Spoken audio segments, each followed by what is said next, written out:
Fala pessoalzinho, tudo tranquilo? Vamos para mais uma aula agora que eu deixei aqui gravada para vocês. Então eu vou pedir umas coisinhas para vocês. Ó. Se vocês curtirem a aula, não esquece de deixar uma curtida aí no vídeo. Se você ainda não for inscrito no canal, por favor se inscreve, que isso daí vai ser bastante importante para mim e para você. Se ativar as notificações, nota 10, melhor ainda. Se curtir muito o vídeo, posta, manda para os seus amigos, compartilha com seus amigos. E se você tiver alguma dúvida, alguma sugestão, por favor, joga aí nos comentários aí embaixo, que eu vou ter o maior prazer de responder para vocês e até gravar novos vídeos a respeito, beleza? Valeu, galera, bora pro vídeo. Pessoal, então vamos lá. Ó. Na aula passada, a gente tinha visto um pouquinho da parte de pneumática, os tipos de atuadores, né, que tem e tudo mais. É legal para a gente conhecer e tudo mais, mas a gente aqui nessa disciplina a gente está mais interessado na lógica que a gente vai utilizar para acionar esses atuadores do que de fato no tipo dos atuadores. Né? Mas de qualquer forma, é legal saber dimensionar esses atuadores, né? Porque dimensionar é importante, mesmo porque tem algumas empresas que elas permitem que você compre o atuador do tamanho que você quer, né? Não necessariamente é uma medida padrão que tem lá no catálogo. Você consegue escolher o comprimento da camisa, o comprimento da haste, diâmetro de haste, tudo bonitinho, e eles fabricam lá para você. Muito bacana. Então hoje a gente vai ver um pouco de acionamento de atuadores pneumáticos lineares, né? O atuador linear é o atuador que faz aquela atuação, né, em linha reta. Esse atuador a gente chama de linear. Para fazer o dimensionamento, a gente vai precisar fazer algumas coisas aqui. Essas coisas, vocês vão ver que elas são bem simples. É importante que a gente faça, mas elas são bem simples. Então, o primeiro passo aqui é a gente escolher o fator de correção φ para força de avanço ou recuo, né? Então, eu coloquei um textinho aqui só para ajudar a gente, que é o seguinte, ó. Na execução dos esforços de avanço ou recuo, fatalmente estarão presentes as forças de atrito, que podem variar com a velocidade de atuação, cargas perpendiculares à haste, temperatura, lubrificação e outros fatores. Por isso, deve-se adotar um fator de segurança no cálculo dos esforços de avanço e recuo, conforme a tabela do slide a seguir. Então, se você vai nesse slide aqui, você tem uma tabelinha, lógico que é uma tabela empírica, né? É uma regrinha que tem em um livro específico, mas que a gente pode utilizar para as nossas contas aí. Então, por exemplo, ó, você tem o primeiro caso aqui, que a gente tem uma carga lenta e aplicada somente no final do curso da haste, né? Por exemplo, uma operação de rebitagem. Bom, aí você vai ter um fator de correção da sua força que você precisa aplicar lá de 1,25.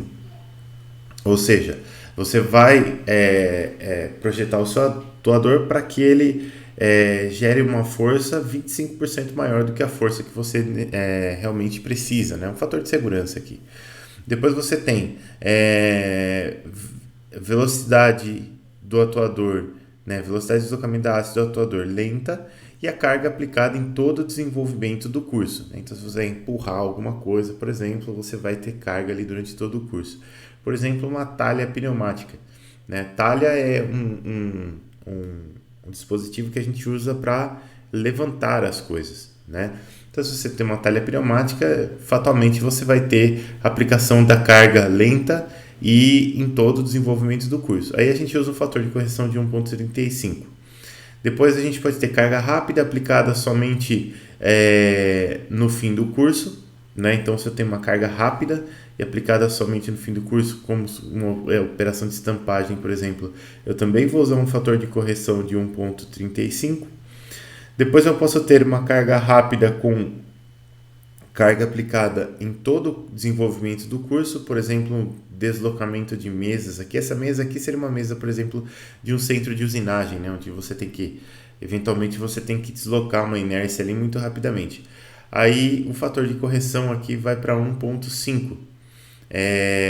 Em situações gerais não descritas anteriormente, eu acho essa tabela muito esquisita, 1,25, porque como que você tem um fator de segurança em qualquer outra situação que você não pensou, o fator de segurança é o menor de todos? Eu não entendo. Mas é uma regra que está aqui no livro. Eu acho que, eventualmente, quando você for fazer realmente o dimensionamento de um atuador, você vai querer testar, né? Para ver se realmente você precisa daquilo, se não precisa. Eventualmente, você consegue fazer alguns testes com algum atuador que você já tenha, por exemplo. E aí você consegue definir um fator de correção mais adequado para o seu projeto. Essas coisas de pneumática, tanto os atuadores quanto as linhas, a gente não vai ver projeto de linha, mas eu já dei aula sobre projeto de linha hidráulica e pneumática também. Essas coisas a gente sempre dimensiona com um fator de segurança por dois motivos. Primeiro, porque você realmente pode ter algum atrito, alguma coisa ali que você não tinha pensado inicialmente, e isso pode vir a atrapalhar a sua atuação ali, o seu desempenho. Mas também pode acontecer de que você projetou, por exemplo, a sua talha pneumática para levantar 1 tonelada, mas acontece que apareceu um negócio lá de 1.200 quilos e você queria erguer e você não quer comprar uma talha nova. Então você já faz algo que vá aguentar um pouquinho mais ali, pensando num uso mais severo, pensando, por exemplo, se você está falando em linha pneumática, num aumento da linha, colocar mais equipamentos. Você nunca dimensiona as coisas exatamente para aquilo que você tem hoje, porque pode ser que você precise aumentar a sua capacidade. Então você sempre dimensiona com um pouquinho a mais. Beleza. Então, passo 1, escolher o fator de segurança. Passo 2, sabendo a pressão de trabalho da linha pneumática e as exigências de força de avanço e recuo, deve-se calcular as áreas do pistão no caso de força de avanço e da coroa no caso de força de recuo, para que as forças de projeto sejam bem atendidas. Então, a gente precisa, né, sabendo a pressão de trabalho, você calcula, e sabendo a força, você calcula a área, né? A gente tem uma relação bem direta entre força, área e pressão. Aqui eu coloquei também, não se esqueça de que as forças de projeto devem ser as corrigidas pelo fator de segurança do passo anterior. Né? Não pode ser só a força que você precisa, sim a força corrigida pelo fator de segurança. Né? Então você tem aqui, para você fazer a escolha da área do atuador. Quando o requisito for de avanço, o que você vai fazer? Você vai precisar preencher esta câmara traseira do atuador com pressão, né? Essa câmara frontal aqui do atuador não está sendo utilizada, você vai encher essa aqui com pressão. Então essa é a sua área sobre a qual você vai aplicar pressão, que é a área do êmbolo aqui, né? Então você tem pressão igual a força sobre área, portanto área igual a força sobre pressão, beleza? Sem se esquecer de que a força é a força que você tinha ali, né? A força de avanço inicial multiplicada pelo fator de segurança, né? Então aí você vai ter essa força e beleza, você calcula a sua área tranquilamente. Depois, se o requisito for a força de recuo, o que vai acontecer? A câmara traseira aqui não vai estar sob pressão. A câmara que vai estar sob pressão é a câmara frontal. E a câmara frontal, né, ela tem uma área de aplicação da pressão aqui que não é a mesma área da câmara traseira, porque você tem uma haste aqui no meio e na área da haste você não consegue aplicar pressão, porque tem a haste ali, né? Então você só consegue aplicar pressão nesta coroa aqui, né? Isso aqui a gente chama de coroa. Então a gente tem que lembrar de novo que o princípio é o mesmo, né? Quer dizer, eu vou pegar a minha força de projeto, eu vou multiplicar pelo fator de segurança, aí eu vou pegar a pressão da linha e com a força eu vou calcular a área, mesma coisa. Só que eu tenho que saber que essa área é a área da coroa. E aqui tá pistão, não sei porquê. É a área da coroa. Depois, beleza. Então, selecionei a força, calculei as áreas. Beleza, o que eu faço agora? Eu calculo o diâmetro da haste. Como que o diâmetro da haste vai influenciar na sua aplicação? Funciona assim. A haste, ela tem que ter um equilíbrio entre o diâmetro e o comprimento dela. Porque imagina que você pega um canudinho desses que a gente usa para tomar refrigerante, e você começa a comprimir esse canudinho. Você empurra as duas pontas do canudinho, uma contra a outra, assim. Aí você vai fazendo mais força, mais força, mais força, até uma hora que vai acontecer o quê? Esse canudinho vai colapsar. Ele vai formar uma dobrinha em algum canto ali e vai dobrar, né? E aí já era teu canudo. A haste funciona da mesma forma. Quando você tenta comprimir a haste, aí você pode ter esse fenômeno, que é o mesmo fenômeno que acontece com o canudinho, que a gente chama de flambagem. Então a gente tem que evitar a flambagem da haste. Então a haste não pode ser tão fina a ponto de flambar sob carga de projeto. Então olha só, para aplicações em que o comprimento da haste é longo e a força, principalmente de avanço, pode oscilar, por que principalmente de avanço? Porque avanço é onde você comprime a haste. É quando você está recuando, normalmente você está esticando a haste, né? Você está tracionando ela. E aqui em avanço você comprime. Então a força, principalmente de avanço, pode oscilar. E é necessário tomar medidas para evitar a flambagem da própria haste.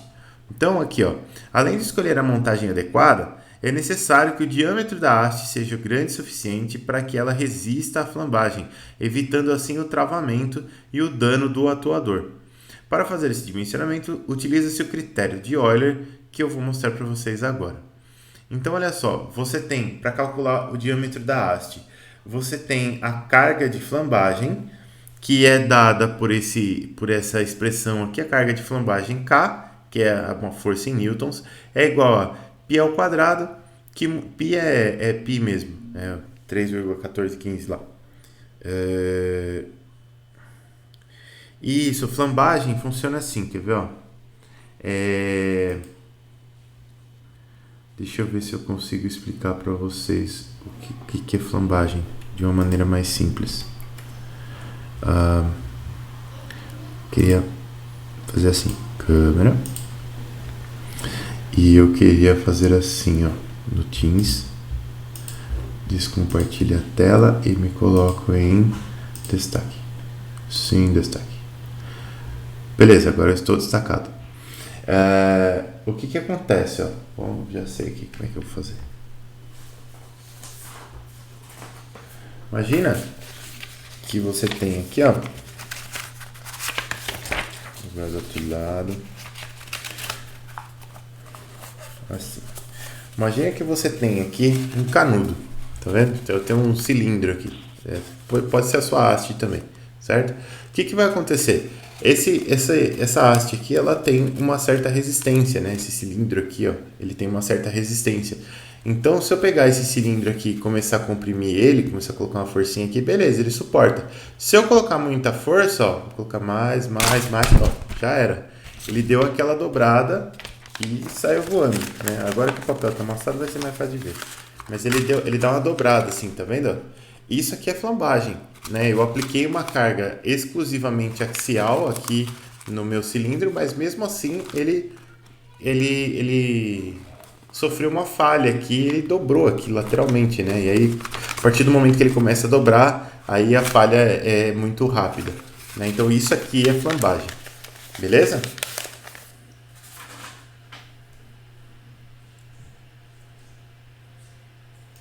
Imagina. Deixa eu compartilhar aqui de novo então. E voltar a tela pra cá. Beleza. Então vamos lá. Essa daqui. F5. Essa daqui é a carga de flambagem, né? Então você tem π, que é o 3,14, lá constantezinha, é a circunferência sobre diâmetro. Você tem o E, que é o módulo de Young do material, né, que ele é dado em newtons por metro quadrado ou pascal, isso aqui é um número bem grande normalmente. Você tem o J, que é o momento de inércia diária transversal da haste, que é dado em unidades de metro à quarta. E você tem o lambda, que é o comprimento livre de flambagem, que eu já falo para vocês como é que você mede esse comprimento. E essa carga de flambagem aqui, ela é dada por essa expressão. Então você tem π, módulo de Young, momento de inércia transversal, dividido por o π ao quadrado e dividido por lambda ao quadrado. Esse momento de inércia diária da haste, né, também conhecido como momento de inércia polar diária, qualquer coisa assim, ele tem uma expressãozinha, né? O que esse momento de inércia diária significa? Isso aqui é muito importante, pessoal. O momento de inércia diária ele representa a distribuição de material que você tem é, ao longo da área da seção transversal da sua haste. Quanto mais material para fora, muito maior vai ser o seu momento de inércia diária, né? É por isso que você tem, por exemplo, vigas, né? E o que você faz com uma viga? Em vez de colocar só uma prancha horizontal assim, você coloca duas pranchas horizontais conectadas por um elemento estrutural fininho, né? Então aí você forma aquela viga aí, né? Esse elemento estrutural fininho, ele não dá muita estrutura para a viga, mas o que ele faz? Ele separa as duas pranchas lá, né? Então, você separando essas pranchas, você aumenta muito esse momento de inércia diária da sua viga e isso que dá muita resistência à viga. Tá? Então, você precisa não necessariamente de que a haste seja sólida, né? Que ela seja maciça, mas você precisa que ela tenha um diâmetro considerável. Normalmente ela é maciça, tá? Mas você precisa dessa distribuição. Tanto é que o momento de inércia diária ele varia com o diâmetro a quarta, né? É π diâmetro a quarta sobre 64, o DH aqui é o diâmetro da haste. Então repara que se eu aumentar um pouquinho esse diâmetro, se eu aumentar 10% esse diâmetro, quer ver, ó? 1.1 elevado a 4. Se eu aumentar 10% o diâmetro, eu estou aumentando o momento de inércia diária em 46%, né? Então é muita coisa, né? Qualquer coisinha que você mexa aí dá muita diferença na sua carga de flambagem. Beleza, e o que eu faço com essa carga de flambagem agora? Eu ainda preciso definir o lambda aqui, ó. Então vamos lá, depois a gente define o lambda. Ó, a flambagem ocorre quando a força, né, principalmente a força do atuador, mas a força de compressão ali for igual a essa carga de flambagem. Quando você chegar aqui, vai flambar. Então o que acontece? Por isso adota-se o fator de segurança S e dessa forma a sua força do atuador ela tem que ser igual à carga de flambagem dividido por S, né? E esse S é um fator de segurança que vai de 3,5 a 5. Então repara que você está indo de 20 a 30% mais ou menos da sua carga de flambagem aqui no máximo, tá? Para você realmente evitar a flambagem aí, tá? Por que esse fator tão alto aqui? Porque a carga de flambagem ela é calculada para uma haste que esteja perfeitamente alinhada com o seu eixo, né? E o que pode acontecer é que na vida real essa haste pode estar um pouquinho empenada, qualquer coisa assim, e o empenamento ele prejudica muito na carga de flambagem. Então você tem que tomar muito cuidado com essa questão da flambagem. Por isso que esse fator de segurança aqui é tão alto, né? E aí a gente já tem a força de avanço lá, que ela é uma força que já está corrigida por um fator de segurança, e a gente vai multiplicar por outro fator de segurança aqui para achar esse K, e aí com o K, voltando aqui, quando você tem o K, você consegue, de maneira inversa, aqui, invertendo tudo isso aqui, você consegue achar o diâmetro da haste. A gente já fez esse trabalho aqui para você, e o diâmetro da haste é dado por esta formulazinha aqui, ó. Então não precisa fazer tanto processo, é só escolher os parâmetros adequadamente, que você tem que o diâmetro da haste ele vai ser a raiz quarta de 64, que multiplica a força de avanço, lembrando que ela é corrigida lá pelo fator φ, que multiplica o fator de segurança da flambagem, que multiplica o comprimento livre de flambagem, que eu já vou falar o que é, dividido por π ao cubo, que multiplica o módulo de Young do material. Beleza. Agora sim, ó. Vou falar, galera.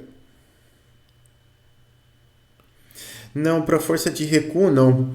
Para força de recuo, o que acontece? Se o seu problema é só força de recuo, você precisa ficar atento com a tensão de escoamento da haste, né? Porque o que você vai fazer? Você vai estar tracionando a haste, né? Você não vai estar comprimindo. Então você simplesmente divide essa força pela área da haste e vai dar uma tensão, né? E essa tensão tem que ser menor do que a tensão de escoamento do material. Lógico que você pode colocar um parâmetro aí de um fator de segurança aí, por exemplo, assim, não vou passar de 50% da tensão de escoamento do material. E beleza. Na prática, a tensão de escoamento do aço, que normalmente é o material da haste, ela é muito alta, muito alta mesmo. Então, e a carga de flambagem ela é muito mais baixa, né? Então, normalmente, se você tem algum limitante aí no seu processo, é a flambagem, não é a tensão de escoamento, né? Não é a resistência à tração. Mas se for o caso, aí você pode fazer essa continha com a tensão de escoamento aí, tá? Deu para entender mais ou menos?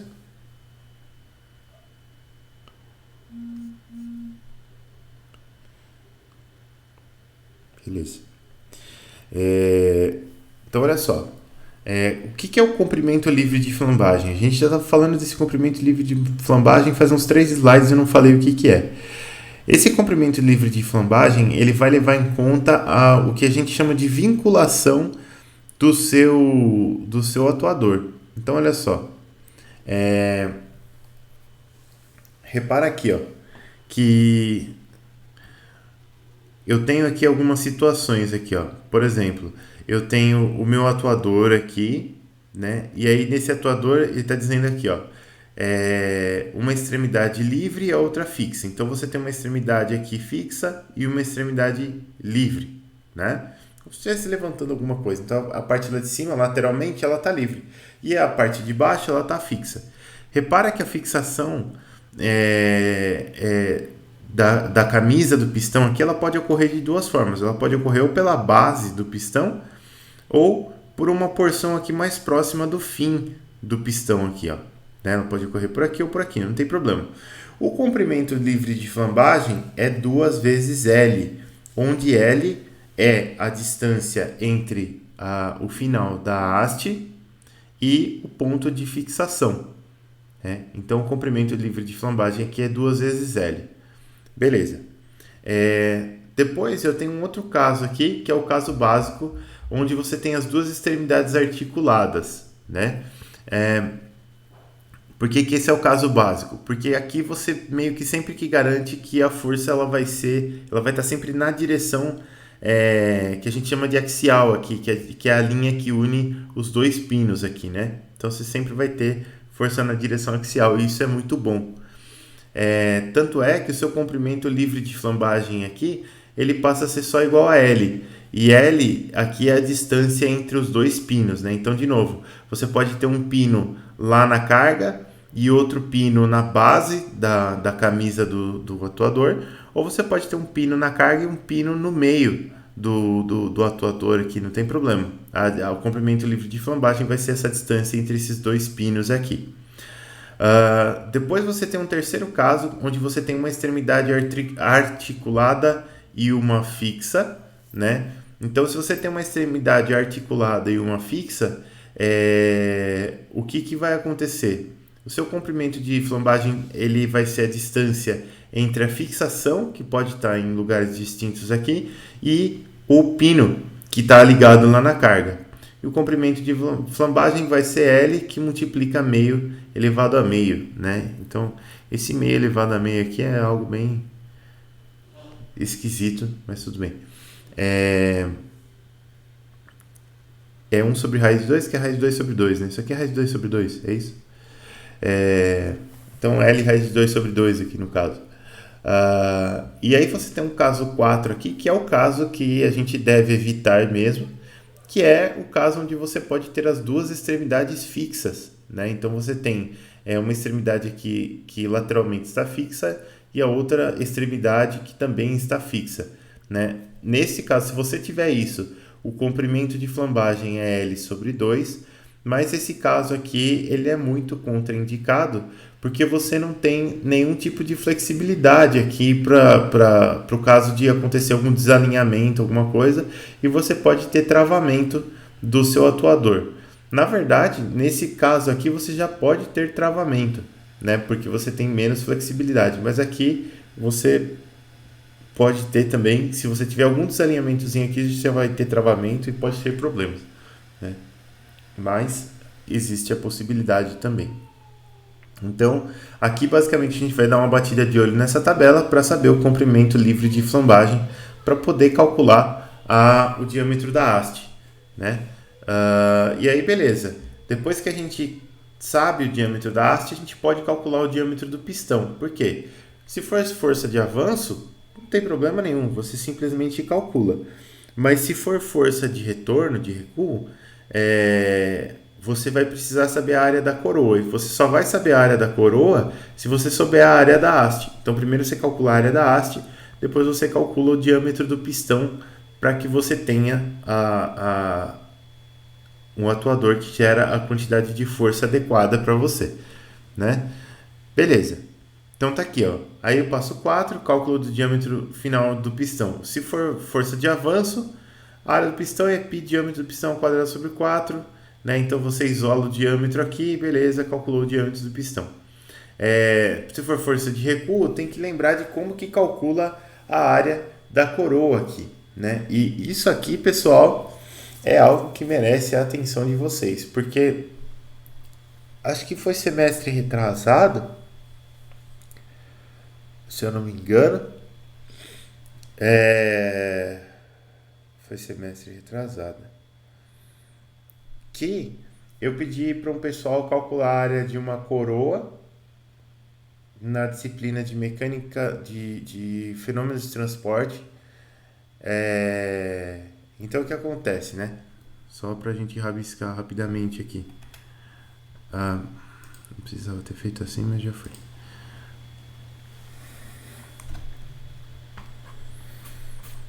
Isso aqui não pode errar, hein? Ó. Você tem aqui circulão, circulinho. Beleza. Aqui, chega disso. Chega. Esta área que eu tenho aqui, ó. Esta área que eu tô achurando aqui é a minha área da coroa. Beleza? Então todo mundo sabe calcular a área de círculo, né? Esse círculo grande aqui, ele tem um diâmetro, aqui, ó. Aqui. Esse diâmetro aqui, eu vou chamar de Dzão.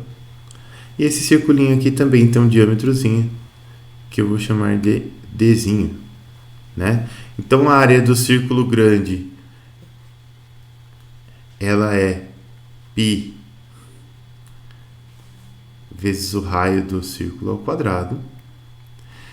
E esse raio aqui, ele é metade do diâmetro, né? Então isso aqui é π diâmetro sobre 2 ao quadrado.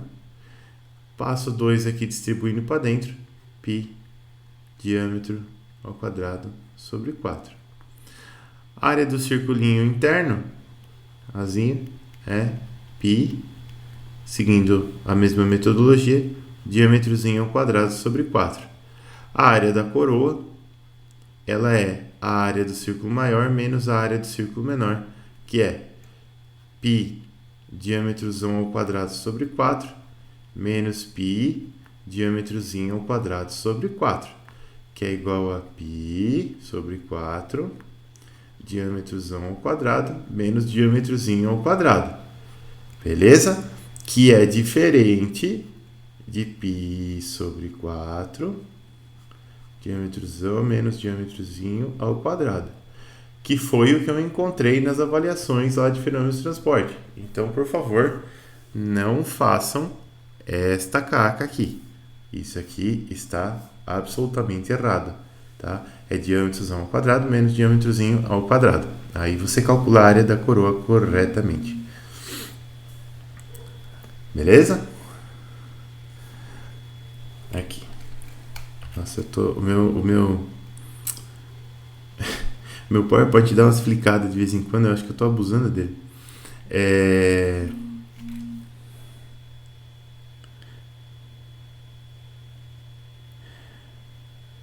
Não, nesse cálculo, essa é uma excelente pergunta.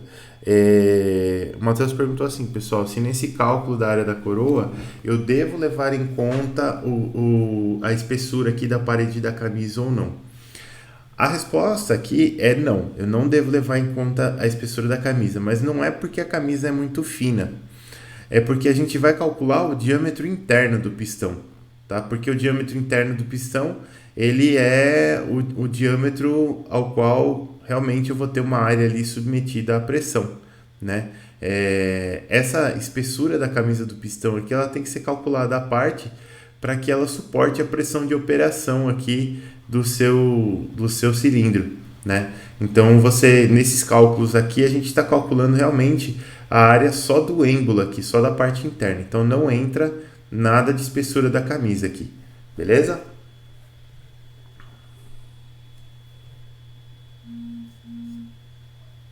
Imagina, tranquilo. Então beleza. Então temos esses passos aí, papapau, beleza. É, Aí aqui tem uma questão rapidinha aqui para dimensionamento de atuadores pneumáticos giratórios. Aqui é só para a gente ter uma ideia, né, das coisas. Então você pode ter um torque, né, no seu atuador, porque afinal de contas ele é giratório, então ele vai fazer um esforçozinho de rotação, então você tem um torque. E você pode ter forças axiais, que estão no sentido do eixo do atuador, e forças radiais, que estão perpendiculares a esse eixo aqui, né? Por que eu coloquei tudo isso? Porque depois, quando você for lá no catálogo, você vai encontrar algumas coisas aqui, ó. Por exemplo, carga admitida no eixo, carga axial, tanto, carga radial, tanto. Torque a 6 bar. 6 bar é uma das pressões comuns de operação de linha pneumática. Aí esse atuador aqui tem 9 Nm, esse aqui tem 19, esse aqui tem 37, né, oferece, né? E assim por diante. Então, você vai simplesmente olhar no catálogo para fazer o dimensionamento desse tipo de operador aqui, de atuador.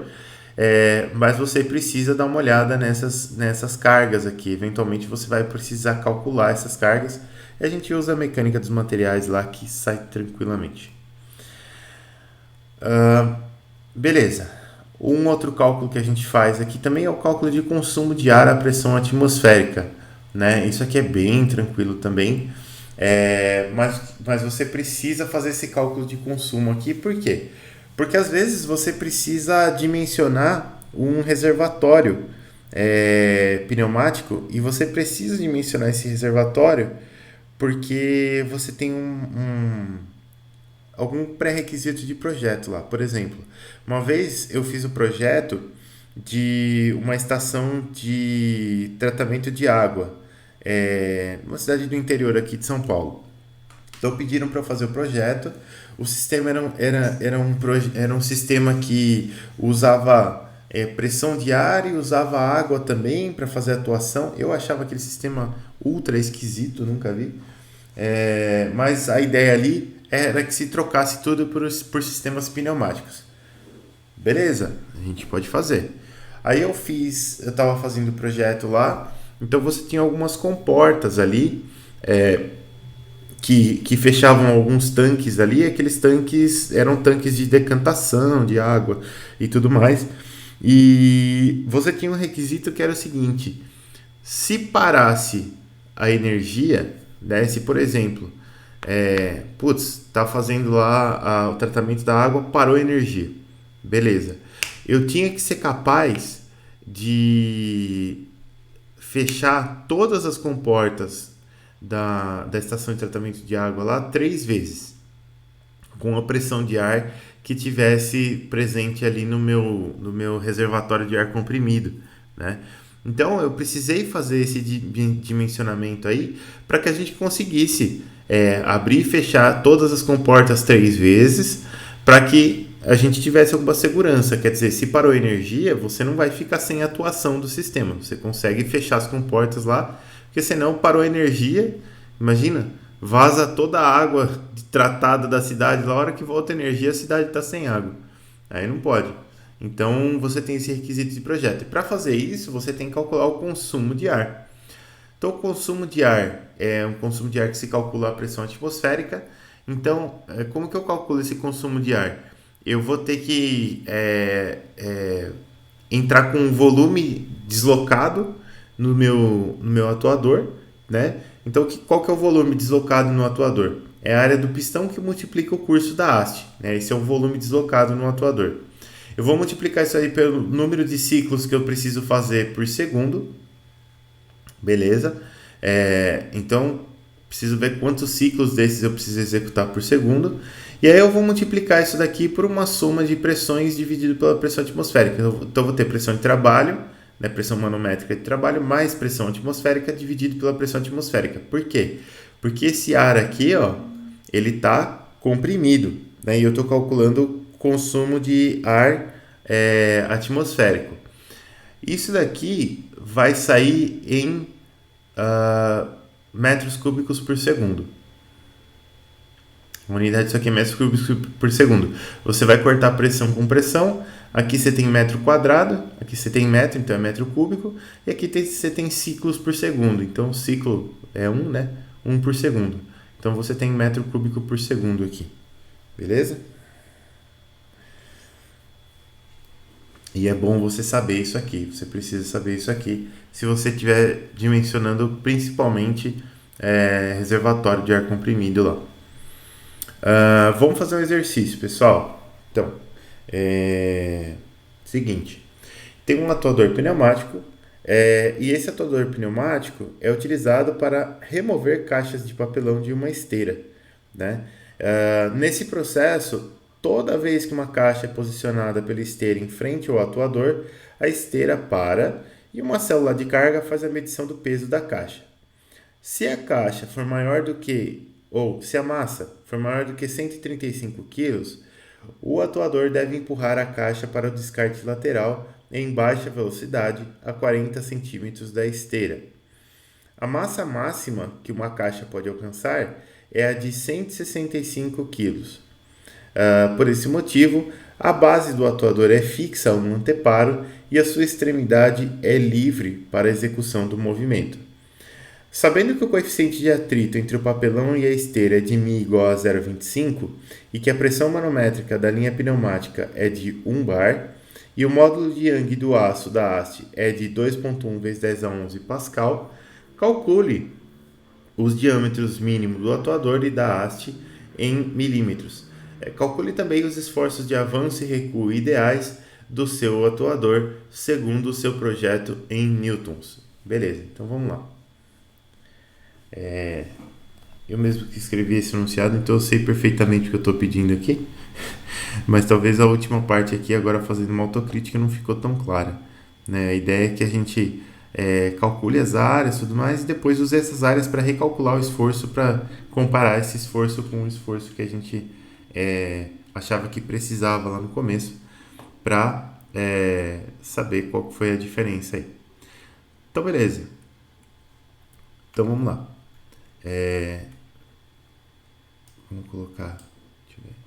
Vamos colocar esse cara aqui, beleza? E aqui desse lado eu quero a minha luzinha, porque eu vou botar um Jamboard aqui, ó. Beleza?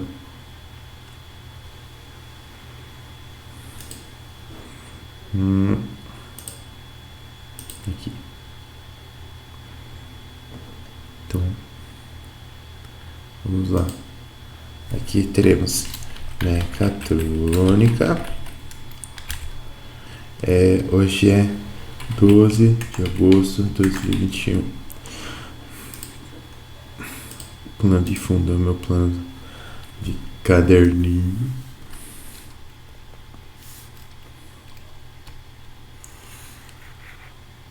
Já tem umas técnicas já, né? Traço umas linhas verticais assim, divide mais ou menos em 3 a parada. Aí, ó. Beleza. Aí a gente coloca aqui no 200%, joga pro canto e sucesso novamente. Aqui, ó. Então, vamos lá.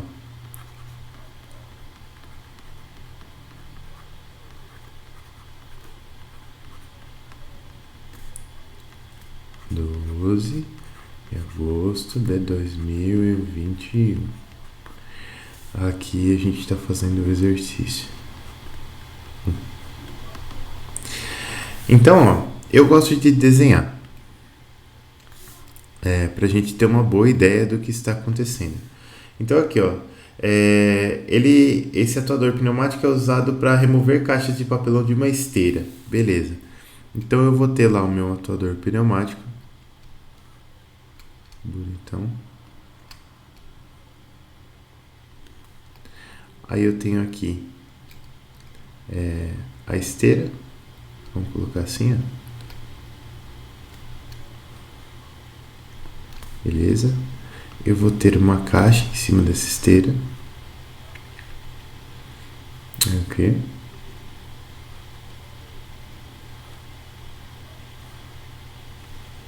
Aqui também a caixa.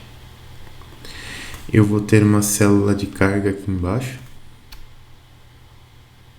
que vai medir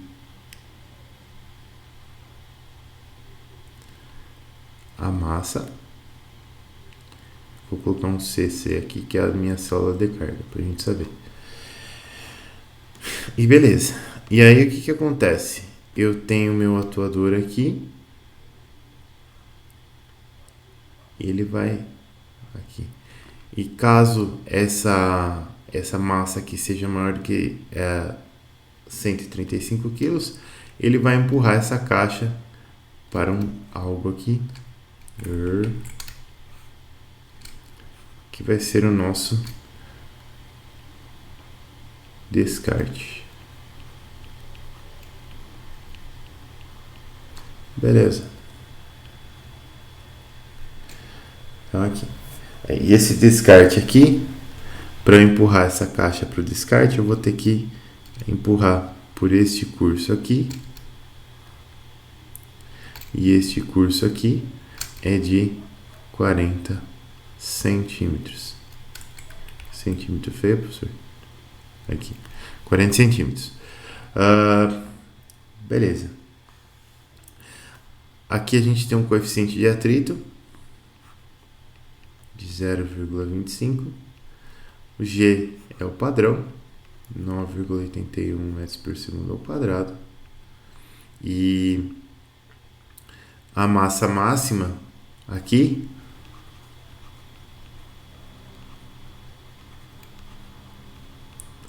é de 165 quilos. Belezura.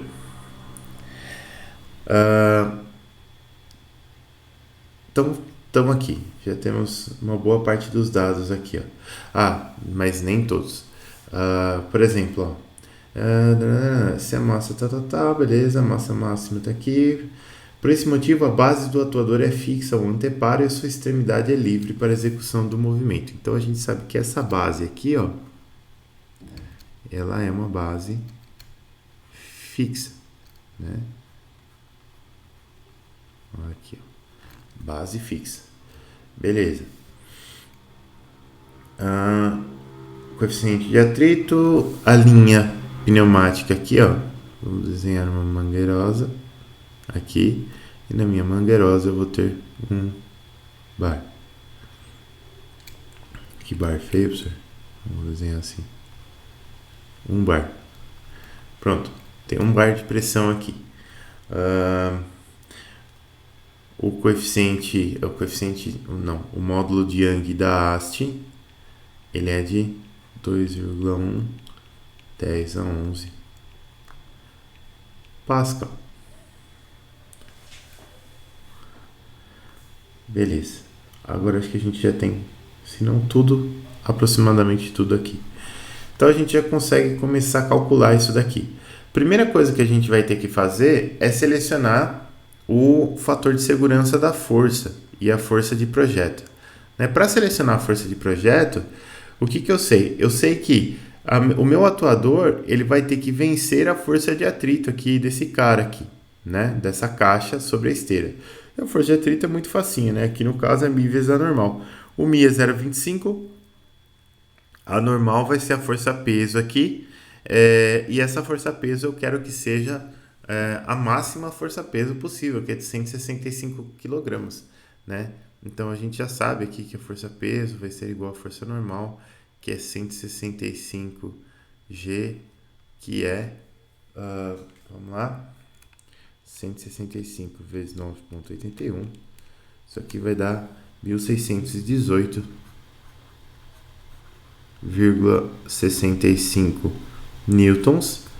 A força de atrito ela é Mi, que multiplica a normal, E isso daqui é só multiplicar por 0,25, que vai dar aproximadamente 404,66 newtons. Essa é a força que o meu atuador tem que fazer. Beleza. Aí, ó, agora que eu sei a força que o atuador tem que fazer, eu sei que ela é uma força de avanço, né? Então, beleza, já sei que é uma força de avanço. Agora eu tenho que escolher um fator de segurança, né? Eu tenho que escolher um fator de segurança adequado para minha força. Então a gente vai lá na nossa tabela, segurança, isso. A gente vai lá na nossa tabela e dá uma olhada nos fatores de segurança para escolher o mais adequado. Aqui. Então, olha só. Aqui no nosso caso, a gente já sabe que aqui não tem requisito de velocidade, mas pelo peso da massa, eu diria que seria um avanço lento, né? E eu acho que a força aqui, com certeza, vai estar durante todo o curso da haste. Então, a gente já sabe disso daí. É só colocar aqui, ó.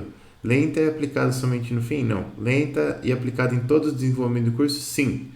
Então, a gente tem um fator de correção de 35% aqui, de 1,35. Então, o nosso φ, vamos lá. O nosso φ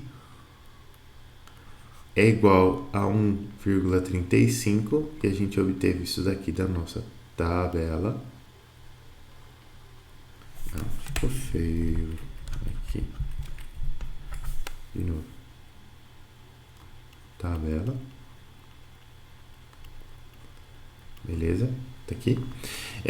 E agora, se eu multiplicar a minha força de avanço, que é 404,66 por 1,35, eu vou obter a minha força de avanço que eu quero utilizar para fazer os meus cálculos. Então, aqui a minha força de avanço, eu vou fazer assim, ó, FAV é igual a 546,3 aproximadamente aqui. 546,3 newtons. Beleza, então é isso que eu quero atingir com o meu atuador em avanço. Maravilhoso. E agora? Bom, agora que eu já sei a força de avanço, a gente partiria para o cálculo do diâmetro da haste. Eu podia aqui direto calcular o diâmetro do atuador, mas para dimensionar o atuador eu também tenho que calcular o diâmetro da haste de qualquer forma. Então eu vou calcular o diâmetro da haste aqui agora. Para calcular o diâmetro da haste, o que eu tenho que fazer? Vamos lá para a nossa formuleta. Tá aqui, ó.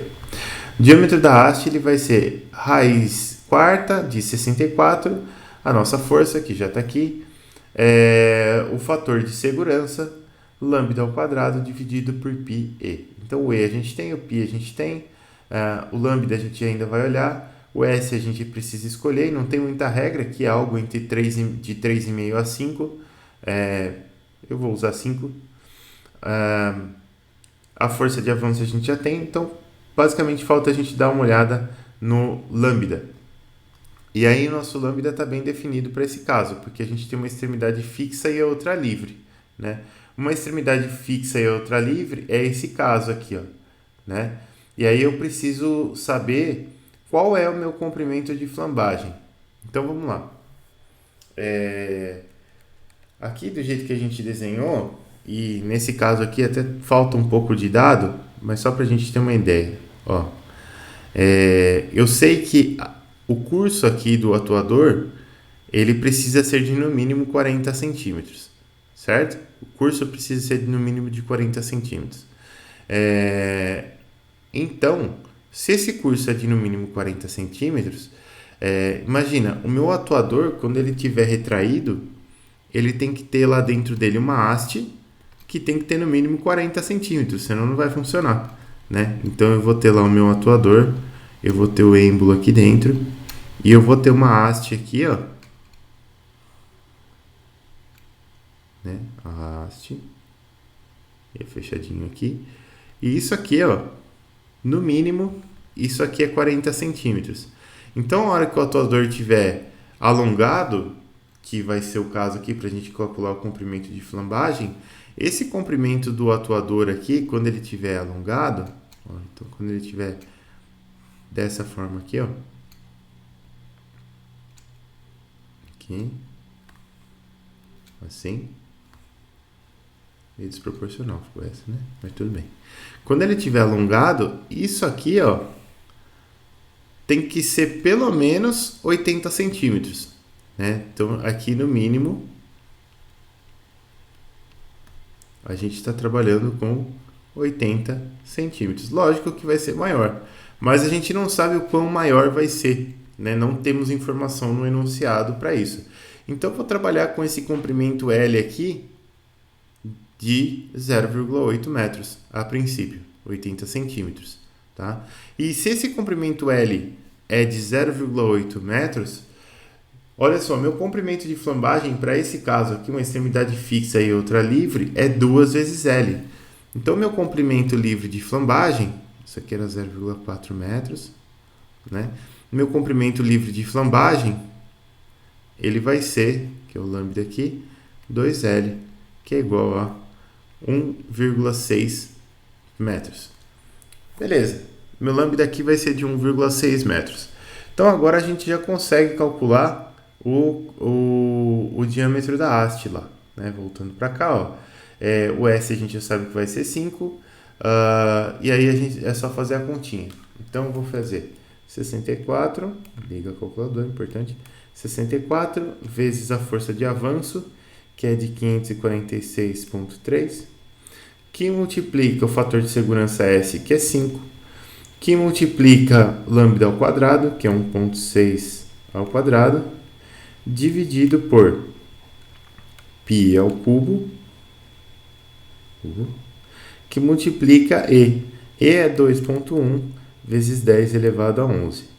Beleza. Eu faço isso, aí eu tiro a raiz quarta disso, né? Então, tira a raiz e tira de novo. Raiz quarta. Tirando a raiz quarta disso daqui, eu cheguei em um diâmetro da haste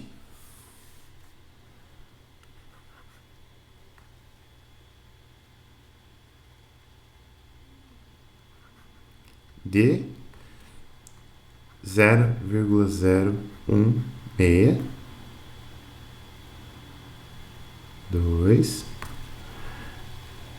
metros, certo? Isso aqui é igual a aproximadamente 1,62 centímetros. Beleza. Uma hastezinha, aparentemente não é tão grossa assim, né? 1,62 centímetros é bem fininho. Mas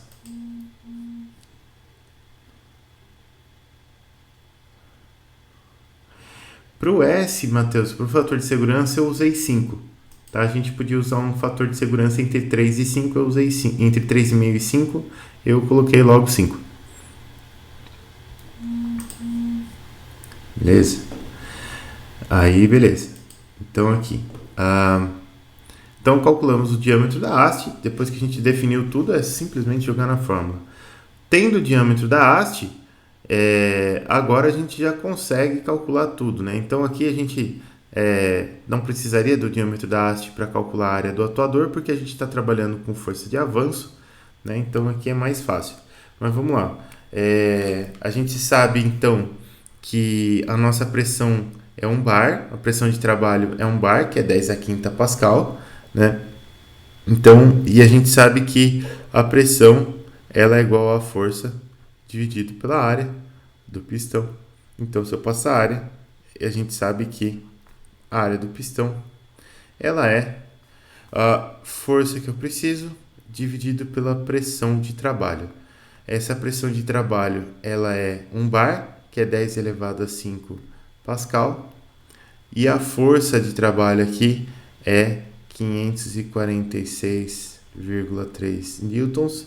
Então, se eu fizer essa divisão aqui, eu vou ter 546,3 dividido por 10 a quinta. Isso aqui vai ser 5,463 vezes 10 a menos 3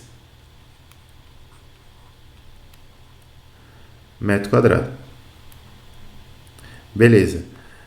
A gente também sabe que a área do pistão ela é π que multiplica o diâmetro externo ao quadrado sobre 4.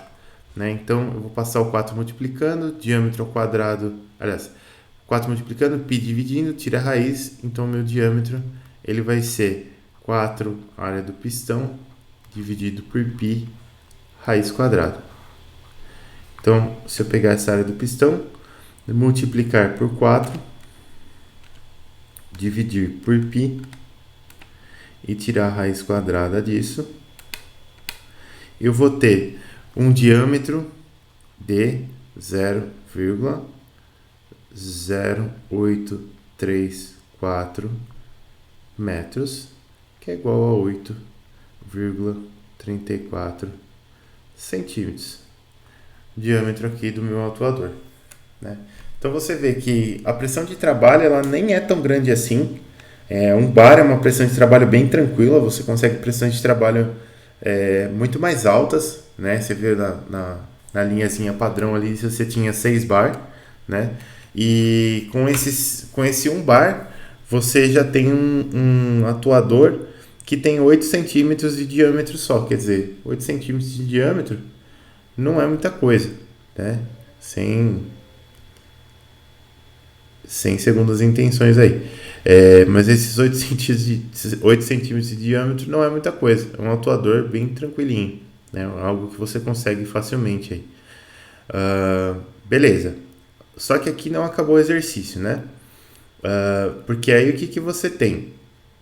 A gente já calculou os diâmetros, né? Então tem o diâmetro da haste e o diâmetro do atuador. Tá aqui, beleza? E aí ele pede o seguinte lá no final, ó. Vamos aqui. Calcule os diâmetros mínimos do atuador e da haste. Eu pedi em milímetros aqui, é só dividir por 10, beleza. Calcule também os esforços de avanço e recuo ideais do seu atuador segundo o projeto em newtons. Então vamos fazer o caminho contrário agora.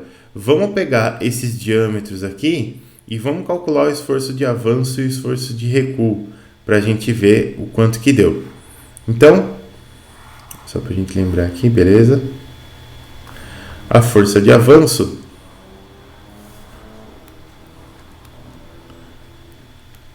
ela vai ser pressão que multiplica a área. Então, a pressão de trabalho que multiplica a área só do êmbolo mesmo, né? Então, porque avanço eu só estou enchendo a câmara traseira do meu atuador. Então, eu tenho π diâmetrozão ao quadrado sobre 4. Isso aqui vai me dar 10 a quinta pascal, que multiplica π vezes 0,0834 ao quadrado dividido por 4. Se a gente fizer a continha, isso aqui me dá 100 mil vezes π vezes 0,0834 ao quadrado dividido por 4. E olha só que belezinha. Deu exatamente 546,3 newtons o meu esforço de avanço. O meu esforço de recuo ele vai ser pressão de trabalho que multiplica o π diâmetro externo ao quadrado menos diâmetro interno ao quadrado dividido por 4. Então isso daqui vai ser 10.000 vezes π vezes aqui 0,0834 ao quadrado menos 0,0162 ao quadrado, fecha, divide por 4. O meu esforço de recuo deu 525,68 aproximadamente newtons. Então repara que você tem um esforço de recuo que é realmente menor do que o seu esforço de avanço, né? Por causa da questão da área da coroa lá. Lógico que a área da seção transversal da haste é bem pequenininha, né? Então a gente não tem muito problema com relação a isso. Mas é algo que a gente tem que pensar aí também. Beleza? Só para a gente fazer a continha aqui com esses 546. Se eu dividir isso aqui, dividir por ponto 25. Opa! 546,3 dividido por ponto 25, dividido por 9,81. Isso aqui seria capaz de empurrar naquela mesa lá uma caixa de 222,7 quilos. Tá? Então, o 165 lá tá bem tranquilo. Vai passar bem longe. É os 35% de fator de segurança lá que entraram.